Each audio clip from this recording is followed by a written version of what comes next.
Estamos de volta com o nosso Boa Tarde Cidadão, fazendo uma viagem aqui para tratar do tema da geriatria. Vamos conversar hoje com o médico geriatra Gustavo Rego. Nós sabemos que muita gente descuida da sua saúde e às vezes quando chega numa certa idade é que pensa nisso. Muitas vezes é tarde demais. Gustavo, bem-vindo ao Boa Tarde Cidadão. Obrigado, Robson. Um bom dia aos telespectadores e a todo mundo que está em casa prestando atenção, querendo melhorar a sua saúde. Prazer tê-lo conosco, Gustavo. E eu inicio fazendo a seguinte pergunta: o que é a geriatria e se geriatria é só para o velhinho de bengala? Robson, essa é a pergunta que eu acho que a maioria das pessoas nos fazem, é o geriatra, né? A geriatria é uma especialidade médica que cuida do envelhecimento, né? Ela torna os processos e as doenças relacionadas ao processo do envelhecimento como uma coisa única dentro de uma especialidade médica e não fragmentada no consultório de vários profissionais especialistas em cada órgão, né? Então, a geriatria ela tem tomado uma proporção maiores nos últimos anos, pelo menos de uns 20 anos para cá, e ela cada vez mais tem sido procurada por pessoas até mais jovens, né? Não só as pessoas com mais idade, mais de 60 anos, que é quando a gente caracteriza alguém que a gente chama de terceira idade, né? Acima de 60 anos aqui nos países em desenvolvimento como o Brasil, e nos países desenvolvidos acima de 65 acima de 65 anos. Né? Então, cada vez mais a gente percebe a procura de pessoas com 40 anos, pessoas com 45 anos preocupadas no que vai vir no envelhecimento, principalmente quando ela olha no retrovisor das pessoas da família dela, né? Ela vê um avô, vê um tio que teve uma doença de Alzheimer, uma tia que tem uma diabetes, um tio que infartou, uma pessoa que teve um problema de coração, um acidente vascular cerebral, e que são doenças evitáveis e doenças que você consegue encontrar fatores de risco e tratá-los e fazer com que esse indivíduo, por mais que ele tenha um fator genético associado ou uma origem familiar para essas doenças, a gente consegue preveni-las porque a gente detecta isso com muita precocidade e de uma forma não primária, vamos dizer assim, antes das coisas aparecerem, né? E aí ele faz até uma pergunta, claro. Doutor Gustavo, o hábito do brasileiro tem se tornado, em relação à saúde, mais preventivo ou ainda as pessoas só procuram o médico quando tem algum problema, tem algum sintoma? Robson, ainda tem essa cultura, são poucas as pessoas que têm a cultura de procurar as coisas preventivamente. A gente percebe a cultura realmente do deixar para depois, né? Não, depois eu vejo isso, mas aí quando a situação realmente torna-se um risco à saúde ou o problema já está estabelecido, é quando há uma preocupação daquela pessoa em procurar auxílio ou ajuda, entendeu? E às vezes é tarde demais, né? Assim, a gente sempre tem o que fazer, óbvio, né?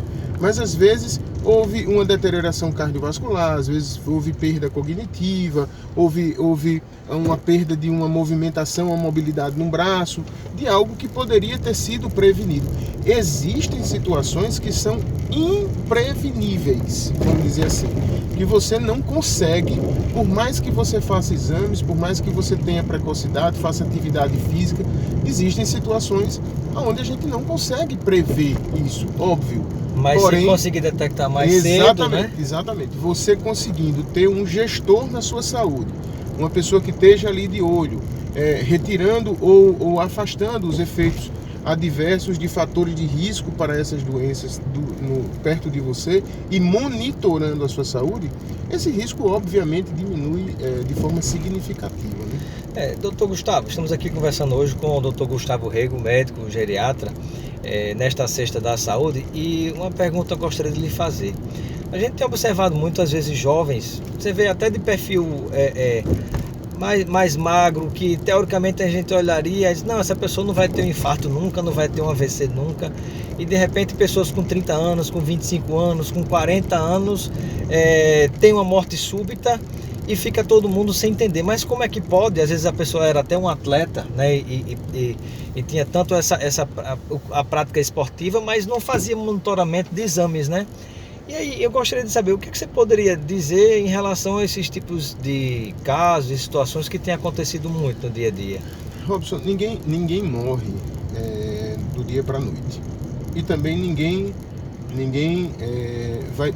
não vai morrer. Todo mundo vai morrer, obviamente, e o dia a gente não sabe, né? Porém, nesse tipo de situação, especificamente de atletas ou indivíduos que aparentemente não tinham fatores de risco, né, que fossem detectáveis ou que fossem observáveis, né, à luz do leigo, né, olhar assim, às vezes esse indivíduo não faz atividade física, então ele tem mais chance de ter um infarto, alguma coisa desse tipo. A gente sempre tem que lembrar dos eventos cardiovasculares, né? Existem situações onde a morte súbita ela é um evento único, ela é uma arritmia degenerativa que aconteceu naquela hora sem um motivo prevenível especificamente, né?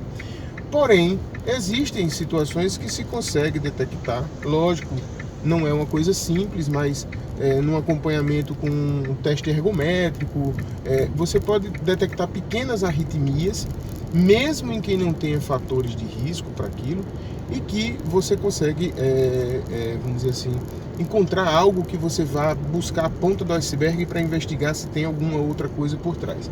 Uma coisa que eu queria frisar, assim, que eu acho que é muito importante, é a apneia do sono, né? A apneia do sono, que é uma obstrução da via respiratória que acontece pelo relaxamento da base da língua e do palato mole, e há uma parada respiratória durante a noite. Essa parada respiratória durante a noite, ela diminui a oxigenação do sangue, e isso pode, em quem tenha, vamos dizer assim, predisposição já prévia, a arritmias no período da noite. Então, é uma coisa que precisa também ser avaliado. Existe um tipo de exame específico para isso? Existe um exame chamado polissonografia. A polissonografia é um exame de monitoramento do sono, e a polissonografia, esse exame, ele vê parâmetros que normalmente você não conhece, esses parâmetros da noite do seu sono. Isso, como está dormindo, você não percebe muita coisa que acontece com você, né? Você vai dormir, você fecha o olho, abre o olho no outro dia. Agora, esse intervalo de tempo que tem entre a hora que você pega no sono, né, e a hora que você acorda, você não sabe o que acontece. Você não sabe se sua pressão está alta, se sua pressão está baixa, se você ronca, se você não ronca, e se a oxigenação está boa, se a oxigenação não está boa, se você tem arritmia, se você não tem.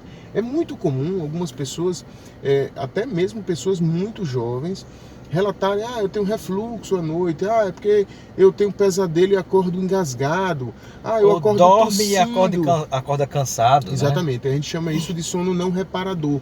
É quando você dorme e tem uma sensação que você acordou, mas que o sono não foi de qualidade boa. Se o sono não foi reparador, tem alguma coisa errada e precisa ser investigado. Exatamente. Né? Não quer dizer que tenha, mas a gente ouve às vezes um relato de uma mãe, ou relato de uma esposa, ou relato de um irmão, que eu não consigo dormir com você porque você ronca muito, você não me deixa dormir. Então isso pode ser um indício que esse indivíduo tem a apneia obstrutiva do sono, pelo ronco que ele tem, e principalmente quando tem eventos, eu acordo tossindo, eu acordo engasgado durante a noite, e isso reforça ainda mais a chance de se ter uma doença chamada apneia do sono, que é tratável com medidas de mudança de hábitos de vida, atividade física, perda de peso, algumas alterações alimentares visando a perda de peso, algumas medidas posturais na hora de dormir, hábitos durante a noite e quando você vai dormir, hábitos durante o dia, e o CPAP, que é um dispositivo respiratório que faz você realmente oxigenar seu sangue a noite inteira, evitando que você tenha essas obstruções e as paradas respiratórias durante a noite. Doutor Gustavo, nosso tempo está quase se esgotando, mas eu gostaria, você como médico geriatra conosco hoje no Boa Tarde Cidadão na Sexta da Saúde, falasse um pouquinho sobre o que fazer para prevenir as situações de estresse que estamos todos sendo submetidos cada vez mais a cada dia que passa. Isso porque Às vezes a pessoa tem cuidados com a saúde, com a alimentação, faz atividade física, mas às vezes tem uma atividade de trabalho tão estressante ou até de estudos e corre o risco de ter algum problema mais grave, né? Não sei se um AVC, de repente um infarto ou coisa desse tipo, né? Isso aí é a doença da moda, né? É a doença doença da moda, né? Que antes a gente talvez não se tivesse um olhar tão específico para isso. Hoje, essa vida que a gente leva de trabalho, de correria, de cobrança, dessas coisas do dia a dia, isso nos traz um certo padrão que a gente chama de estresse, né? Estresse emocional, principalmente. E esse estresse emocional, muitas vezes, ele pode não ser tão detectado muito precocemente. Às vezes é quando ele eclode de uma forma assim, realmente... um problema silencioso, né? Ele é silencioso porque só aquele indivíduo passa por aquilo, aquela angústia, aquela ansiedade, acorda de manhã cedo já com medo do trabalho e a cobrança muitas vezes de um chefe, a cobrança muitas vezes dos clientes e você fica naquela situação realmente que angustia, né? Então, existem algumas medidas que você pode tomar no dia a dia, óbvio. Só um parêntese aqui, que procurar ajuda médica é o mais importante, né? Mas existem algumas coisas que a gente pode fazer no nosso dia. Por exemplo, aquele indivíduo que não faz atividade física, eu acho que é importantíssimo que ele tenha uma rotina de atividade física. Não é jogar bola numa quarta-feira, não, isso é bom, mas é atividade física de forma regular. Você ter 3 vezes na semana, pelo menos 3 vezes por semana, sabe? Agora, o ideal é que seja uma coisa que não seja angustiante, não seja estressante, uma coisa que seja prazerosa, numa hora prazerosa, numa hora onde o sol não esteja tão forte, se for ao ar livre, num local onde não seja muito barulhento, onde você esteja rodeado por pessoas que te ajudem, pessoas que você se sente bem. Isso traz um conforto. Outras coisas como um acompanhamento com um psicólogo, por exemplo, onde você possa colocar essas coisas em cima da mesa e conversar organizar sua mente, né? Desabafar também. Muito bem. Coisas como relaxamento, como uma meditação. Essas coisas ajudam muito, sabe? E a parte de alimentação, evitar substâncias que te deixam mais angustiados. Por exemplo, não que eu acho que seja contra o café, pelo contrário, eu acho que o café é fantástico. Mas tem gente que abusa da quantidade de café. E isso acelera demais, justamente. Né? Isso pode ser uma coisa que prejudique o sono. E você não conseguindo dormir, a insônia começa a ter... Potencializa esse problema. Potencializa no outro dia o estresse, aquele incômodo, eu não consegui dormir, não consegui relaxar. Então, essas coisas são realmente importantes de se ver. Muito bem. Eu agradeço a participação do Dr. Gustavo Rego, médico geriatra, nesta Sexta da Saúde no Boa Tarde, Cidadão. Eu que agradeço, Robson, e sempre estarei à disposição para o que vocês precisarem. Bacana, muito obrigado. Você vai desligar o telefone agora ali.